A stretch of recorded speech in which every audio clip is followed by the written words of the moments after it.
Bolero गाड़ी কি গেছে কাবালে যা এটা বাইরে দেখা যায় সামনে বলে ধরা পড়ছে সামনে আছে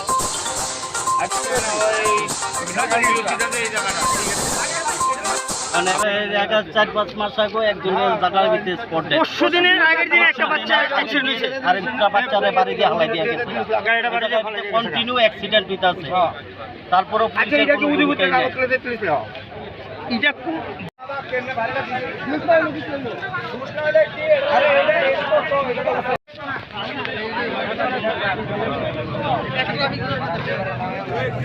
এখন যে অ্যাক্সিডেন্ট হয়েছে বিশ্রামগঞ্জে হাসপাতালে আনা হয়েছে রোগীটা কি রেফার করা হয়েছে স্যার? হ্যাঁ এই মাত্র জিবি হসপিটালে রেফার করা হয়েছে। রোগীটার নাম স্যার? প্রসেনজিৎ দত্ত ভূমি চৌধুরী। হ্যাঁ প্রসেনজিৎ দত্ত চৌধুরী। স্যার আপনি তো বিশ্রামগঞ্জ পুলিশ স্টেশনের আপনি সাব ইন্সপেক্টর? হ্যাঁ ইনস্পেক্টর। স্যার আপনার নামটা? উত্তম কুমার দাস।